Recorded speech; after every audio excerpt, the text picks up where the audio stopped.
Assalamualaikum warahmatullahi wabarakatuh.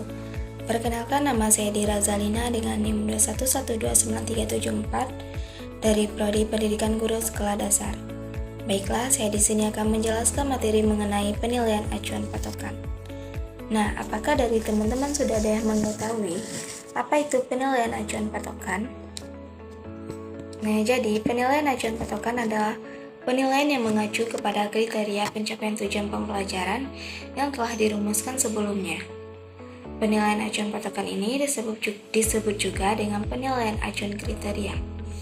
Penilaian ini berupaya mendeskripsikan apa yang telah diketahui atau apa yang dilakukan oleh peserta didik.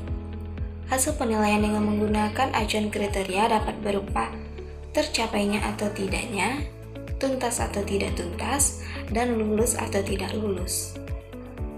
Peserta didik yang lulus atau mencapai kriteria kelulusan dapat diartikan menguasai materi, sedangkan yang tidak lulus berarti tidak menguasai materi secara yang telah dipersyaratkan.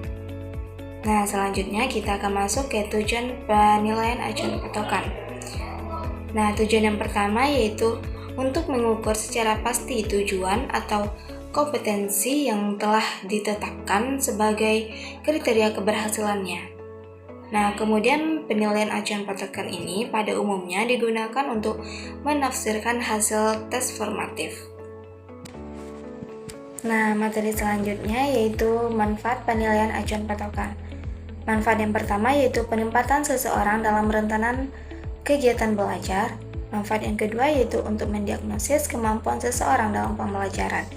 Nah, manfaat yang ketiga yaitu jika dilakukan secara periodik, maka dapat digunakan untuk memonitor kemajuan setiap peserta didik dalam proses pembelajaran.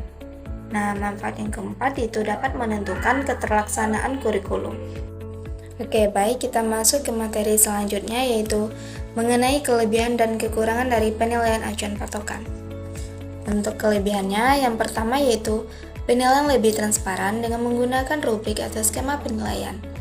Yang kedua yaitu penilaian lebih dapat diandalkan karena menggunakan standar dan kriteria minimal. Yang ketiga yaitu nilai dan peringkat lebih dapat dirundingkan. Nah, kelebihan yang keempat yaitu nilai atau skor dapat dipertanggungjawabkan secara objektif. Yang kelima yaitu lebih adil dan fair, karena peserta didik diukur berdasarkan standar prestasi. Kelebihan yang keenam yaitu cocok digunakan untuk memonitor kemampuan setiap peserta didik. Nah, selanjutnya kita akan masuk ke kekurangan dari penilaian acuan patokan. Yang pertama yaitu relatif agak rumit, karena perlu waktu untuk menyetujui sebuah kriteria dan standar. Yang kedua yaitu lebih menekankan hasil daripada proses. Yang ketiga yaitu peringkat dapat dinyatakan dengan tidak sebenarnya secara positif atau negatif. Dan yang terakhir yaitu kadang akademisi kurang kompeten dan percaya diri untuk membuat penilaian profesional. Selanjutnya yaitu rumus untuk mencari penilaian acuan patokan ini yaitu nilai sama dengan skor mentah per skor maksimum ideal dikali 100. Nah, di sini kita sudah ada contohnya yaitu misalnya dalam suatu kelas nilai tertingginya adalah 50 dan terendahnya 17. Maka guru menetapkan skor maksimum 60. Nah, kemudian kita akan mencari tingkat penguasaannya.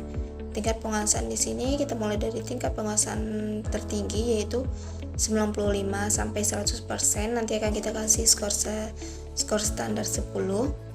85 sampai 94% kita kasih skor standar 9, 75 sampai 84% skor standar 8, 65 sampai 74% skor standarnya 7, 55 sampai 64 skor standarnya 6, 45 sampai 54% skor standar 5, 35 sampai 44% yaitu skor standar 4, 23 sampai 34% sama dengan skor standarnya 3, 15 sampai 24% skor standarnya 2, dan 5 sampai 14% skor standarnya 1. Nah, jadi kita mulai dari tingkat penguasaan 95%, yaitu sama dengan 0,95 dikali 60 sama dengan 57. Jadi skor mentah dari 57 sampai 60 yaitu skor standarnya 10.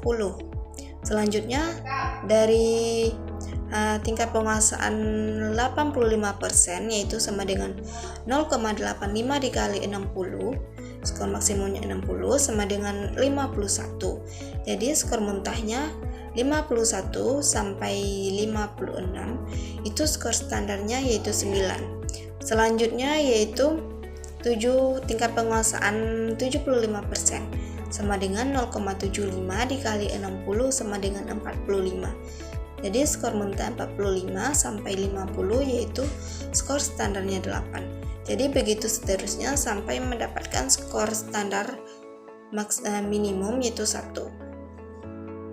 Baiklah, mungkin cukup sekian materi kita pada hari ini. Saya tutupi dengan wabillahi taufik wa hidayah. Assalamualaikum warahmatullahi wabarakatuh.